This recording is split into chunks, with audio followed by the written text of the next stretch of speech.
Marcus Thompson here with my boss. You're not here with You're not here with your boss. By I'm the way, here on the show with my boss. You're virtual. My virtual. boss. Hey, listen to this though, listeners. My boss is at home. What's up with that? It's the studio. It's the Kawakami studio. It's the lavish Kawakami He's studio. at home. I am in San Francisco in the conference room, and this is Warriors Plus. Wow, Minus. we're all over the place. We're dynamic. We're dynamic. We're covering the whole Bay Area. And since I'm not there, right? So what are you doing? Some KMBR thing? Is that what you're? What are you doing? Yeah, I was on KMBR okay. 1 to 3. That's what I was wondering. But since I'm not there to see your face, I'm gonna ask this question, and I'm gonna need your reaction to be all verbal. Are you ready to declare that JaVale McGee is the starting center for the playoffs? Come on, how they change just like every 3 games. So I'm not going to declare. I'm saying it doesn't look terrible for that possibility. You're totally on the JaVale McGee bandwagon now. Well, those guys like playing with him. I mean, that's the one thing we know. The starting group, the four All-Stars, like playing with JaVale. I don't know that. There's a huge reason for this other than mentally, but they like playing with them. They play better. I mean, we've seen it. The first quarters have been better. So, and Pachulia is still, and Kerr's still playing Pachulia, which I thought he might not play him anymore. He's not terrible. And Pachulia's not playing terrible. So it's just like a mental thing with these guys, where if they play better to start the game because JaVale's there for whatever reason, it's more activity. They're laughing, they're looser, whatever it is.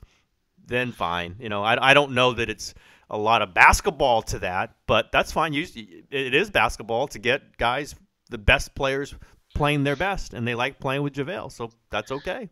And the part that really, it's only been, really 2 games, but I just presume that this was a placeholder for Jordan Bell, yep. Right? And he's the like the hybrid, right, between JaVale McGee and Zaza Pachulia. He's the guy who can finish at the rim and be explosive, but also, do some of the rotational things, show some discipline on defense, right, protect the rim, all of that. But, man, just watching him, just receive the ball in the paint and not even want to do anything, I'm wondering if he becomes effectually another Zaza in that sense. You mean Jordan Bell? Jordan Bell, yeah. Jordan Bell. Yeah, absolutely. No it's question. Just like, if he's not, the one thing that JaVale is bringing that clearly matters is, especially at the start of the game, they are open in the game, they're executing, they're running their sets, and invariably that 5-man is going to get early touches. It just happens. The other defenses are ready, they're doubling Steph, they're at home on the shooters. That's going to leave that 5-man. That's now JaVale dunking. And that matters. It matters more than probably what it should, but it does. Yep. I don't even think Jordan Bell is bringing that yet, which means Zaza's not bringing it.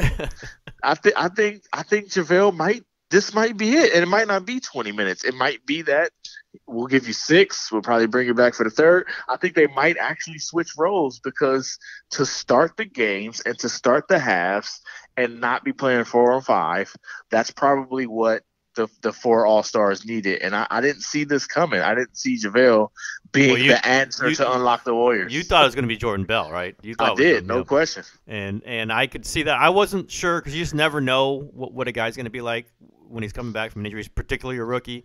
And you are right, as I've noted throughout and gotten Warriors fans mad at me, Jordan Bell is strangely static when he gets the ball with 2 steps away from the rim. When he's running, he's great, right? He can just fly through the air. He really doesn't like jumping off of, in the middle of traffic, and I don't really understand it. He might have to dribble, he doesn't want to dribble at all. And he just starts looking to pass it. Then you basically have a larger version of Iguodala underneath, a guy who's just looking to pass it. He did try it. He did go to the hoop last night. He did one of those one dribble, draw the defender and dish it off moves, and I think Draymond got fouled on it. which is more than he's been doing, and maybe he was working on that a little bit. But he gets a little Zaza-like when he gets the ball. There's a one dribble power dunk opportunity, and he just does not want it, and he's looking to give it up, and that's where the turnovers come with Pachulia and with him. Like, they get scared. Oh my God, defense is coming at me. What do I do? And JaVale doesn't do that. JaVale just goes to try to dunk it, and you're right. It just the mix with those other four guys when there's so much space for that fifth guy. Maybe just to start the game, JaVale's the guy. I don't think this is the way Steve Kerr was thinking it was going to be at all. Right? Like, this is not how he drew it up. No. And maybe it's not how it's going to be in 10 games. But right now, I understand it. And if they're going to get a better Pachulia out of it, by the way, that's like a double surprise. They had no idea. Explain that. I don't get it. I don't get that one. Yeah, because you were saying, like, if you don't start him, when is he going to play? Which is a good question, because how does he fit? Can you put him in a lineup where the offense is already scarce, right? I don't know how that fits. Do you bring him back in later as a jolt off the bench, and later in the first quarter and third quarter with Steph?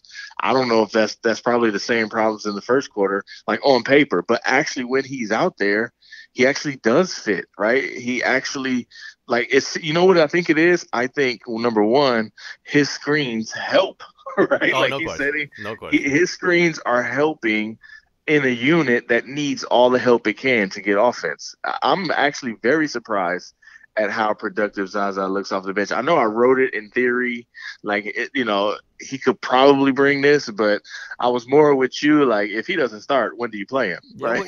But it's that back end of the first and third quarters, so he's with Steph, but still, maybe it's like they just got to get into rhythm. They get into rhythm without him. He comes in and they're already in rhythm, specifically, Steph and Clay. And then he can just start setting screens for him and then knock around some people. And I know Warriors fans are swearing he's not dirty. Of course he's not dirty. Who would? It's just been by accident that he's run into all these guys. But maybe he runs into a couple guys and they don't like it. And guys tend to shy away from Zaza screens. There's a reason why this happens, and there's value to that, whether you think he's dirty or not. Guys just kind of like, I don't think I need to run through this screen. I think I might be able to play behind this one. And Let's go under. Absolutely. Then Steph and Clay get wide open shots, and that's how the rhythm starts going. So maybe just to start the game, literally just those first 6 minutes, JaVale McGee's the answer. It might end up being Jordan Bell later on down the road, but if they're feeling good with JaVale, it's not like they're blowing people out in the first quarter, by the way, but they're just playing better, and all they need to do is not lose the game in the first quarter and turn it over at the end of in the second quarter. Say, okay, second unit now, make up this 15-point deficit. As long as they don't do that, then they're going to win a lot of games. I also think too, like, the change in starting lineup, like, it helps Zaza because he's, it's not just rote. It's not, you're not going to be the starter just because. And it probably brought out some competitiveness in him, like, let me play better. But I also think it was a message from Steve Kerr and his staff that, okay, the season really begins now. Yes. Like, we're going to determine now is the time to go. And I'm going to give you this lineup change as the cue. And I think that, like, we see Iguodala, and he looks like he's flipped the switch. Yep. And I think that mattered a lot. That Steve Kerr said, all right, now's the time. Let me make some changes. I know you wrote about how it just got real, yep, but you can see it in the urgency with which they play, that Steve Kerr is kind of giving them permission. Like, all right, I've done my part. Now it's time for you guys to step it up. Yeah, I guess I wrote that, maybe the players weren't going to really care about this until the coaches showed that they cared about this. And their move was pull out Zaza Pachulia and put JaVale McGee in the starting lineup. But you know what? Kerr set this up. I mean, I was saying maybe he's talking about this All-Star break too much, because he talked about it like for a month, how much they needed the All-Star break with 12 games left or whatever it was, and you kind of talk yourself into being tired. If you keep saying, oh my God, we need this break because we're so tired, even if you're not that tired, you convince yourself you are. But it's kind of psychological. Then you trudge through this.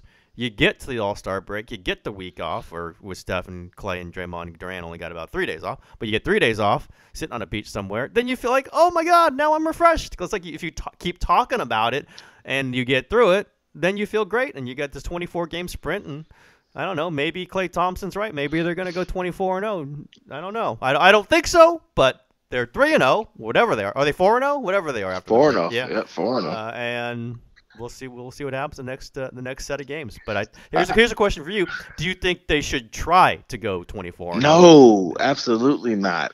Absolutely. I don't even think they need to win that many. Look, Houston's playing great. They've won 14 straight. They got a tough stretch coming up here. If they get through this stretch, I think it's like a 4-game road trip against playoff teams. If they get through this, then it's like, all right, maybe you do need to win 22 games down the stretch. But they probably will drop a couple, and I think the Warriors will be fine. I also don't think here's what they don't want. They don't want to press the gas too early and then be relatively exhausted when the playoffs start. Yep. Like, there's a way you kind of got to, like, work up to it. And you can see it. They still aren't on all cylinders. So it don't make sense to press it now. Press it in the first round of the playoffs. And if maybe down the stretch, if it's close and you got 4 games left and you need to win 4 to get the 1 seed, I can see doing it then. But to win 20, right? Like, I don't know if that's the goal here. Just play it out. Just play it out. If Houston runs away, they just run away and you're the 2 seed. If it's close at the end, then you see that. But to do it now, there's still a quarter of the season left, right? So it's like, that's not nothing. What they don't want to do is gun for it and then don't get it, right? Then you're tired and you're the 2 seed. And it's possible with the way Houston's playing. It's possible. It's possible that the Warriors go, say they go 18-2. Well, let's say 17-3 the rest of the way. Houston could go, they could go 18-2. Houston could. We've seen what they're up to, man. They are blistering right now. And as Marcus Thompson might say, they're ones who have something to prove. They're the ones who haven't won a title. They're the ones who are looking up at the Warriors for 3 years and saying, "You got what we want." Chris Paul, James Harden, they're burning with this. So maybe they're the ones who burn themselves out. Maybe they're the ones who get a little. Are they peaking too early? No, they're peaking too early. Yeah, they are peaking too early. Now, doesn't mean you can't have a flat spot then come right back up in the Western Conference Finals and be sharp again. But they are peaking pretty early. They're playing fantastic right now, and it's going to stop, and then maybe they come back up again. I just feels like they've won 14 straight, right? And they're playing great. And they're a half game up. Like, I wonder if that's demoralizing. Well, you win 14 straight, you probably want some kind of cushion. I think it's good. They want, and they might not get the 1 seed still. Yeah, I think it's good for both teams, though. Just generally, they have each other. It's not just a runaway. Question. They're looking at each other. They're measuring against it, just like the Warriors did with the Spurs the year they won 73. Now, they didn't win a championship that year, but it made them better through the regular season. They had to keep winning to make sure they stayed ahead of San Antonio, because they did. Well, and that's the one thing we can say. They were much stronger in their feelings that they didn't want Game 7 against San Antonio than they feel about Game 7 against Houston. I feel that 100%. Like, they're kind of into getting the number 1 seed against Houston. Against San Antonio, it was, we got to get the number 1 seed. Got to get it. Yeah, we do not want Game 7 in San Antonio. Yeah, that's a daunting prospect. Hey, you caused a little stir, by the way. I never do. On social media by overpraising Steph on a very mediocre game. I just throw numbers out there. All I do is throw numbers out there, and people go nuts sometimes. From what you have seen, like, we know Steph is Steph, right? He's going to be plus-minus leader. From what you've seen from Andre Iguodala, do you think he went to Germany and got a PRP? No, he told us before. That's right, L.A. They got German doctors in L.A. now. It's not like they got to go to it's L.A. Hey, where was the All-Star game? It was in L.A. L.A. No, he was on a golf course in Palm Desert, though, so he wasn't there. They give him PRP and golf courses Yeah, now? I think 4 tee. Yeah, just 4 tee box. You just kind of get up there and you take your turn. Hey, I don't know that he's a little springier, but he's just focused now. You can just see it. It's like, you know what? It's time to go. It's time to go. Now, can he do it for 3 more months? We'll see. But he's making 3-pointers, Marcus. What the hell's that? Man, he's making pull-up jumpers. Making his free throw, swishing 2 free throws last night.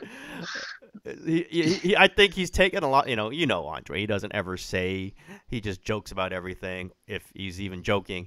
But I think he's taken some of this like he doesn't love the talk that he's not not a great player anymore or not even a good player anymore. I think we all here acknowledge his value. I had a little kerfuffle on the internet about comparing his value to Carmelo Anthony, but I think he sees all this. He's a social media guy, and he's taken some of his little chip. Andre loves to have the chip on his shoulder. He loves to have people not believe that he can do anything. And you know what? It took him a little while longer than we're used to, but he's pulled it out of his pocket again. He goes, "Here you go. Here's Andre Iguodala. Here's the guy you're going to see in the playoffs." And here's what, that's big because you need Iguodala playing well, right? But it's amazing how immediately the moment Iguodala started playing better, Nick Young becomes irrelevant, right? Omri Caspi, well, you don't miss less than relevant. Omri Caspi right. not even play. You don't miss, Patrick McCaw. The moment he plays better, those guys become marginal. So now even if they don't play well, it's like, all right, well, they're still fine. When before, without Iguodala, it was like, what are you going to do about that backup 2 spot? It was immediate these last 4 games. I don't know. Nick Young had one good game where he hit a bunch of threes, and out of all of them, that's it. That's it. They haven't done it. And it doesn't even matter. That's the impact. And obviously Sean Livingston, too, is in there. But in the end, like when Sean Livingston, when we talked to him on this podcast before, it's going to be those guys. Yes. That's the ball game. It's those guys. And if Andre is playing well, now Nick Young is the extra, right? He's the bonus.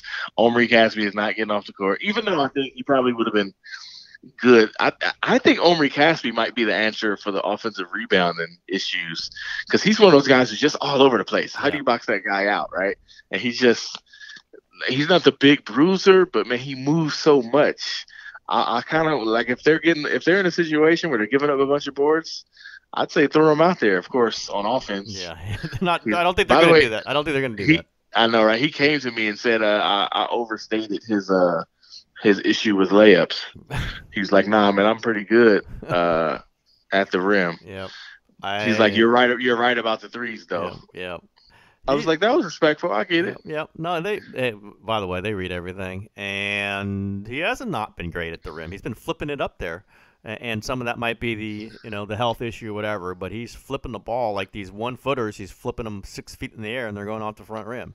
So I don't think they're going to play Omri Caspi very much the rest of the way. I think Nick Young, you're right. Like if Iguodala is going good, Kurt just throws Nick Young out there and you get 5 minutes and nothing. That's okay, as long as he's kind of standing in front of somebody. As long as somebody has to defend him, and then the other 4 guys go do something. And that's where they're at right now. Like they can Nick Young just go out there and don't be a big negative. Just don't, like Ian Clark. That's what wasn't that what Ian Clark was? He had some decent games, but just don't be a big negative. Just and don't your guy, Leandro Barbosa. Oh, of course, the great Barbosa. Did you see that guy got pissed off at me when I was joking that Barbosa, if they didn't have Iguodala, then Barbosa would be their shutdown guy for LeBron, and some guy was screaming at me like I didn't know anything because I think Barbosa's going to shut him down. That's so classic internet. Somebody's ripping me. I mean, you got to put hashtag sarcasm. No, man. they don't quite get that. That's all right. It's the greatness of internet. It's the greatness of internet. It's the greatness of internet. Yeah. Do you have any concerns about David West being able to sustain his, great play? I don't know, last against Washington and even against Oklahoma City, it seems like the bruisers who could move kind of give him some problems, right? Yeah. It just had me wondering, like he is 37, right? He's not young. He's carried that group for a long time. Yes, he has. And he might have hit a little wall, but sometimes you hit a wall and then you feel better in about a couple weeks when you're that age. So I don't say it would wave it over because they got to play him. I mean, there's nobody else they're going to play with that group, but he has looked a little slow, no question. And the jumper isn't – ever since he did our show, by the way, this jumper hasn't looked so great. But that's all right. I don't think that they were going to count on him shooting 58% all season long. And, as long as he hits a couple jumpers in every game in the playoffs, I think they're going to be just fine. And, and that unit, just hold on. But Kerr's playing them 7-minute runs in these things, which I think is a little bit much. but he just doesn't want to bring in anybody else until they put Draymond in to finish the half. Like, does he play another center in the second and fourth quarters? I think it's Draymond. It's West, and then to get to Draymond, and he doesn't want to do Draymond except for like 4.5 minutes. So basically, West has got to play 7.5 minutes, which is a long. He brings Steph and KD back, and he plays with David West. Yeah, which he did not do that. He did not do that last year. No, yeah, he's on the court a long time. Yep. And he's getting some first quarter minute or some he's played, little subbing in at the end of the first quarter. He did it in the first game. I don't know if he did it after. I think Kerr was disappointed. I didn't notice that, which I did, but I just didn't ask him. David West is going to have to be in this, a big time part of this rotation in the playoffs. There's just no question. They don't have another guy who can do that stuff. It's interesting that Kerr's playing Jordan Bell at power forward. I don't quite get that. But I think some of it is just they want him to develop other skills. So when they play him at the 5, he can do some things. He just doesn't think he's just doing, Zaza Pachulia stuff. He's got to do other stuff. But who knows? They're throwing a lot of different combinations out there, and I think they just want Bell to play some minutes, basically. We're going to take a quick break for a word from our friends at ZipRecruiter. Are you hiring? Every business needs great people and a better way to find them. Something better than posting your job online and just praying for the right people to see it. ZipRecruiter knew there was a smarter way, so they built a platform that finds the right job candidates for you. ZipRecruiter learns what you're looking for, identifies people with the right experience, and invites them to apply to your job. These invitations have revolutionized how you find your next hire. In fact, 80% of employers who post a job on ZipRecruiter get a quality candidate through the site in just one day. And ZipRecruiter doesn't stop there. They even highlight the strongest applications you receive, so you never miss a great match. The right candidates are out there. ZipRecruiter is how you find them. Businesses of all sizes trust ZipRecruiter for their hiring needs. Right now, Warriors Plus Minus listeners can try ZipRecruiter for free. That's right, free. Just go to ZipRecruiter.com/Warriors. That's ZipRecruiter.com/Warriors. One more time, that's ZipRecruiter.com/Warriors. ZipRecruiter, the smartest way to hire. So let's handicap the threats to the Warriors. We got 20-something games left. Let's go down the list. Who's the biggest threat for the Warriors? Are you on Houston? Oh God, yeah. It's the biggest threat. Yes, yeah, no question. They're a good team. They're a really, really good team, and they're now specifically built to play the Warriors. They can, they can play fast. They can play slow. They can play defensive. They've got 2 guys instead of just one who can finish off possessions. They're tougher. I don't think they're better than the Warriors, but I think they're the number one challenge the Warriors have faced in the playoffs, in the West at least. I mean, some of those, clearly the 2016 Cavaliers are the one that beat them. But I just think if you look at the up and down the roster, I think Houston is the toughest 12-person, 13-person team that the Warriors are looking at, certainly in the West, since the Kerr era began. I'm gonna go Houston mostly because who else is there, right? Yeah, I mean, just not. It's Cleveland if you want to go Cleveland, but I don't know that that's. They had that initial hype, and then they started looking like a team with George Hill as the second best player. Exactly. It's like that. So. That's what I should have said it at the time, but everyone. Oh, the Lakers gave up all these great players, and Jordan Clarkson and Larry Nance Jr. And then also they got George Hill from. Oh my. Those guys weren't that good this year, by the way. It's like you went nuts on this, and the Lakers gave them up because they were the middle of that roster of a terrible team. So, maybe they're livelier than Dwayne Wade, Derrick Rose, and all that crap, but I don't think these are. Channing Frye. I don't think it's that big a difference. It'd be great if they had Kyrie, right, or another. If they had a healthy Kevin Love. I mean, that will change them. But not dramatically against the Warriors. But that would be a difference. Other than that, it's like the same old stuff. And I still think Boston's a tougher matchup for the Warriors than Cleveland. We shall see. They've kind of all hit the wall at once, but Kyrie's tough on them. There's a bunch of long guys. I just think defensively they do more stuff. And also I don't think Boston's going to be Cleveland though. So that's that's not a problem that the Warriors might have to deal with. But I think my second team would be Boston. My third team would be Oklahoma City. Would you disagree with that? Oh, I put Cleveland in there somewhere too. Yeah, my second team would be Cleveland. My third team would be Oklahoma City. Like you said, I don't think Boston gets there. Nope. I just don't see it. Otherwise, like if I knew they would get there, then that's going to be a tough matchup. Yeah. Oklahoma City has that. They're like high risk, high reward, right? Like they'll either be spectacular, and if they can play spectacular, it'll be tough.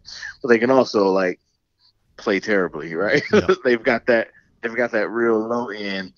I just feel like James Harden looks very scary right now. Yep. Right? Yep. He looks like a player on a mission. He looks like 2015-16 Curry, right? And then you're throwing in a Chris Paul who's probably got to be as hungry as he's ever been. And that's something, man. That's if they get into a series together, I could see them two just carrying them on sheer will, like I don't want to be embarrassed again, right? I don't want another early exit, or I want to get over this hump. I could see them two like really challenging the Warriors that way. I don't think there's no other test. We saw that in 2016 finals, like LeBron, Kyrie, let's just say like we're not going to lose. And they did it. Yep. I don't know if Harden and Paul are that good, but we just don't know the heights that they can get to because they are Hall of Famers. There might be another level. Outside of that, everybody has so many flaws that they can just be exploited. I think San Antonio might just tailspin real quick here unless Kawhi gets back. Yep.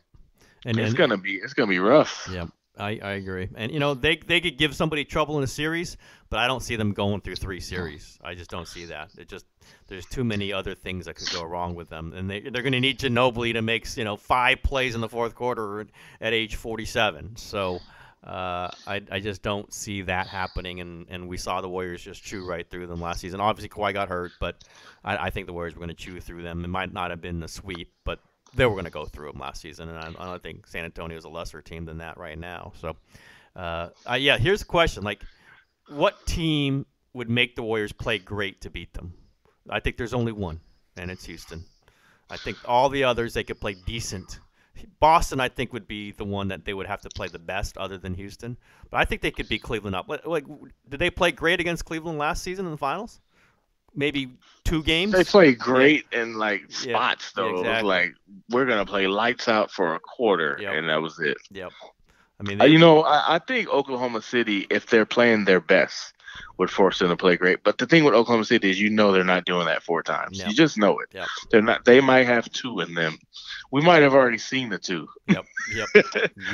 But they're going to come back to earth. That's just what they're going to do. There's some matchup things that are worrisome. Steven Adams is just a load. Yep. Like, period. Like, if you're just ranking the players that bother the Warriors that are, that they might see on these lists, Steven Adams is going to be really high up on the what do we do about him list. And that's ahead of Westbrook. Oh, no. I was going to say, who is not on that list?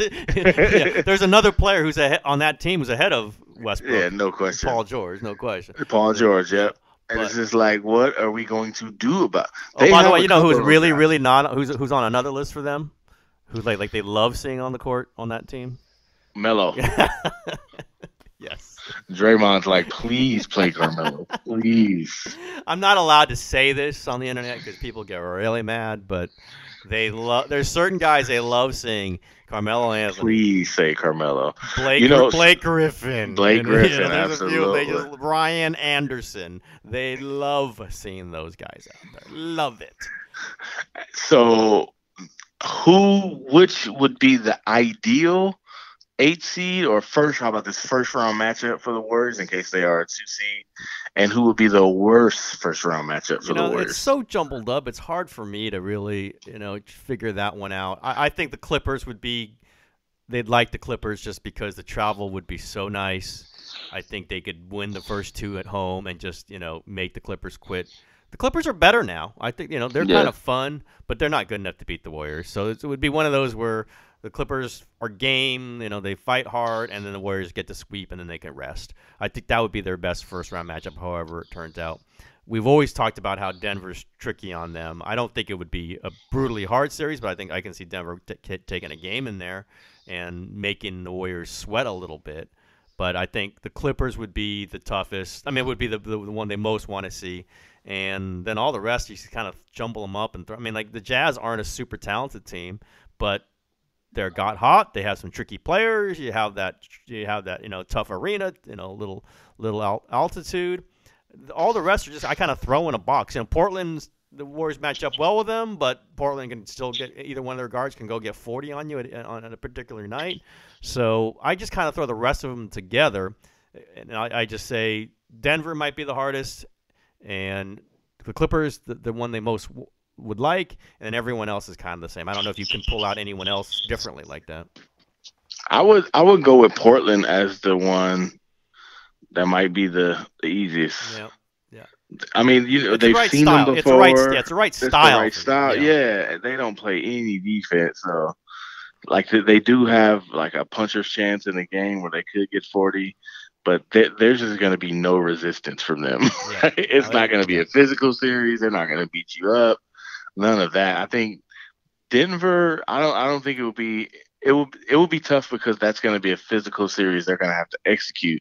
It's just going to require some mental fortitude. I mean, it shouldn't be that much, but it will be enough to be memorable. Yeah. I wonder where New Orleans fits in that too. Yeah. But the way Anthony Davis is playing, I mean, he looks like a handful to deal with. But still, I think that would be an easy series. Yeah, I think the worst. Go ahead. The worst I think is that Oklahoma City falls to 8, and now because it's going to be such an emotionally charged series and physical that I think they get them in 5, but it's like, do you really want that as your first round?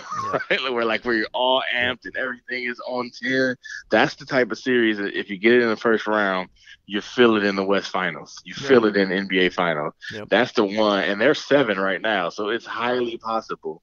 Like I think they barely won a game last night against Dallas in overtime.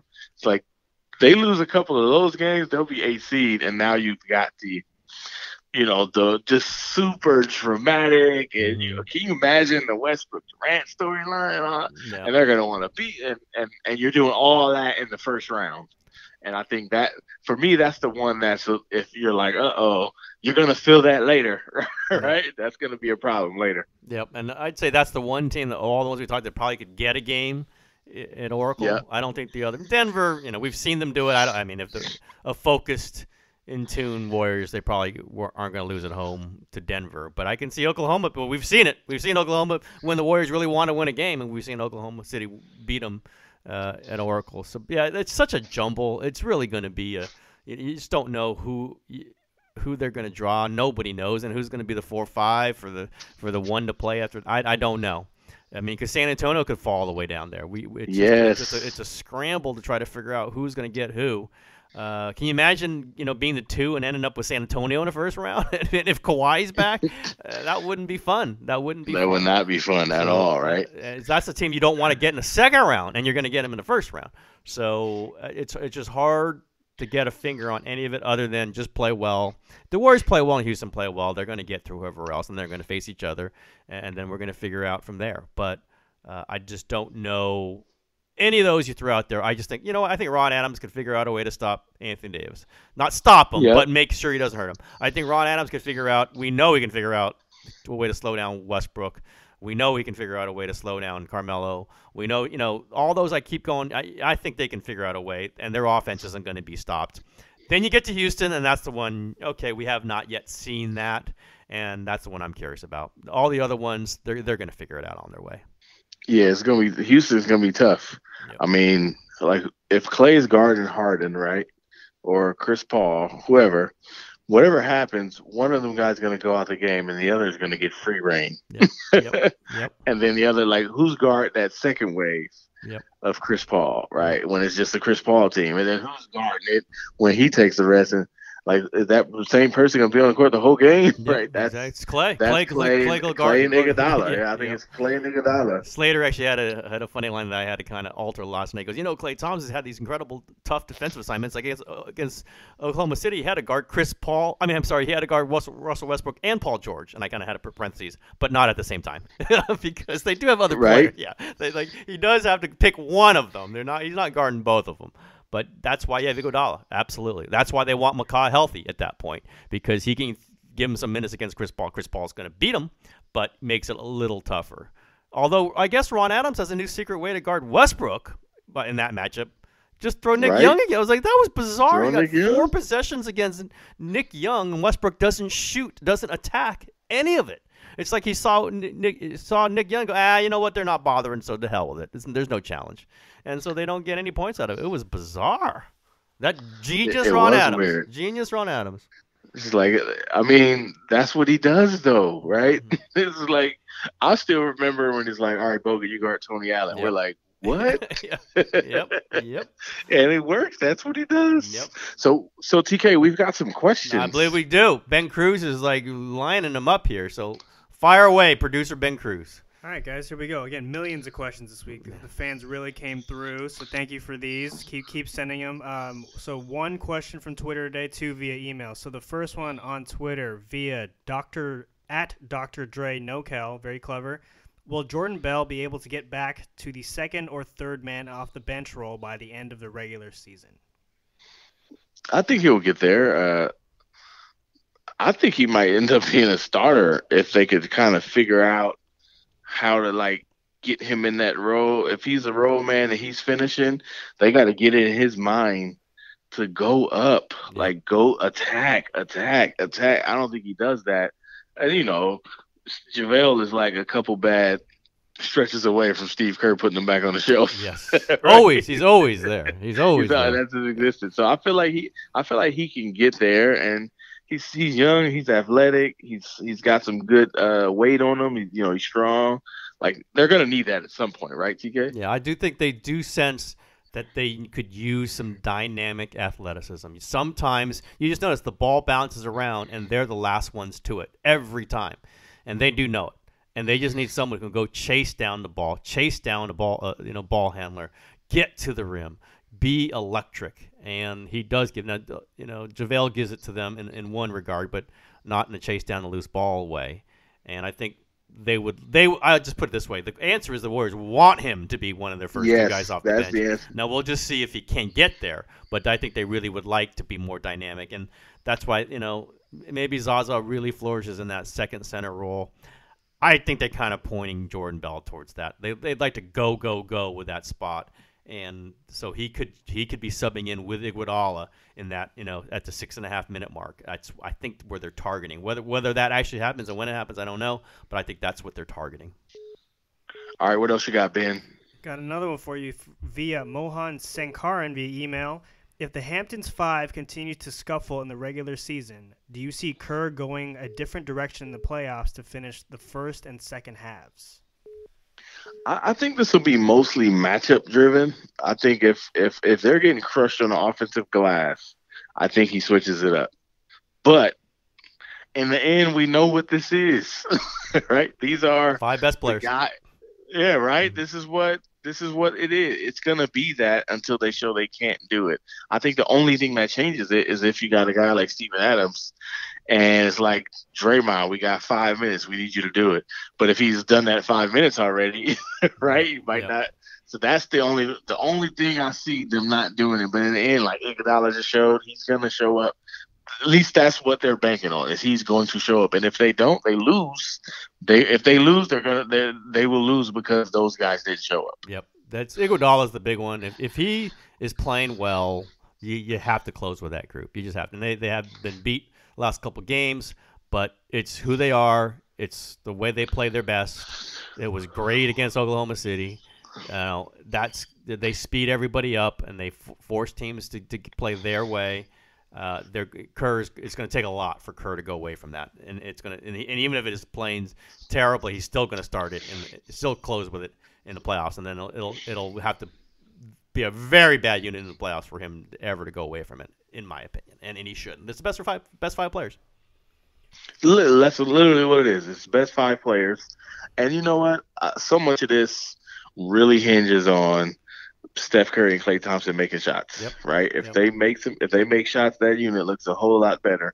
They're never really that terrible on D. It's when they get 3 trips without a bucket, right? Get through 3 trips, and now they haven't strung together any offense. And then the other team comes down and gets a couple offensive rebounds. Now, like, that's the real issue. And sometimes they don't make shots. That's the way it is. But if they do, I think that unit is fine. And if Draymond is playing possess, I don't think there's anybody he can't guard. So, yeah, that's the unit. That's the championship right there. And it might be the last time, right, TK? Because at some point they're going to change. They're going to change. They're going to change how they operate. But yeah, they are. But they'll go into next season hoping, if they play well this postseason, they're going to go in next season hoping it's okay, but with plans that they might be able to change it. But I don't think it's going to happen like that dramatic, that fast. I think the changes are going to be kind of around the margins for now, unless somebody steps up and they can make that big move, but maybe not for a little while.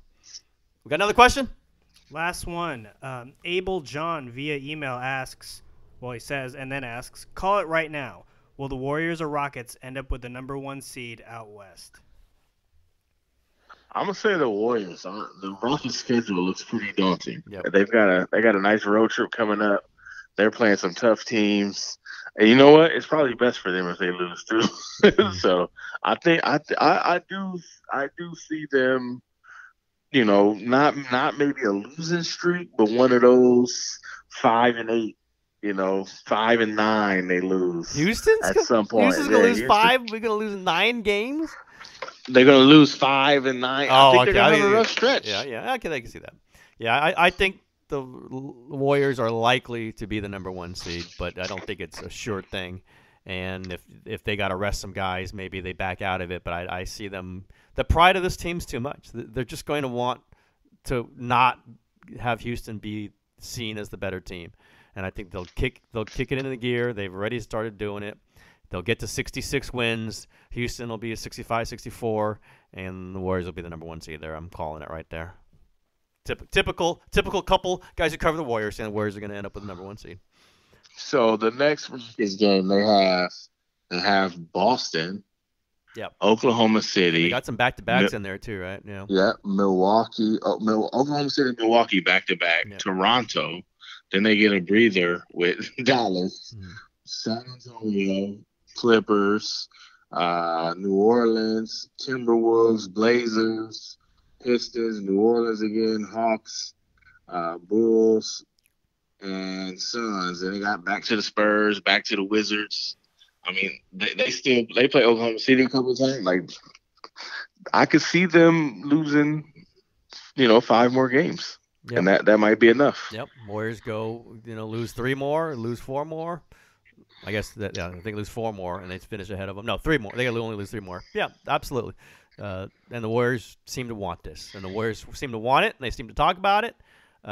They tend to, certainly in the regular season, they tend to get it, and usually in the playoffs. So 66. Warriors get to 66. It's hard for me to see that Houston gets 66 too. And if they do, more power to them, and then watch out for those Western Conference Finals. Hey, so TK, are you disappointed that you didn't send me to DC? Yeah, I thought I did, but then I realized I didn't. So, no, we're fine with it. They wanted it to be private. They didn't want the media. They didn't want markets. See what happens when we try to respect their privacy and say, you know what? And then Klay. Yep. Come on. It's Klay. It's beautiful. It's Klay. So it's Klay's there for. It didn't cause him any harm. Nope. He just blurted it out because he's Klay. Because he can. What are they going to do? Not invite him to any more team meetings? No. Take him off the group chat? It cost me a company-sponsored trip to the National Museum of African American History and Culture. That's also true. But I was willing to send you out there. You know that. I know. That's what I'm saying. Klay blew it. Now I got to pay myself now when I go. You'll find a way to charge the company. You'll find Absolutely. I'm glad you understand that, sir. Yes. By the way, I have to go to spring training because of you. Yeah, I've heard you say this. So. Yeah, so my listeners, Warriors Plus Minus listeners, please let him hear it. Mean. We'll still do a Warriors plus minus while you're in spring training with us. That's correct. We sure will. Would bat on ball, and we'll talk some ball too. We'll talk sure will. Little pitch counts and mound business, and it'll be great. Everyone will love it. Perfect. All right, we're out of here. Later.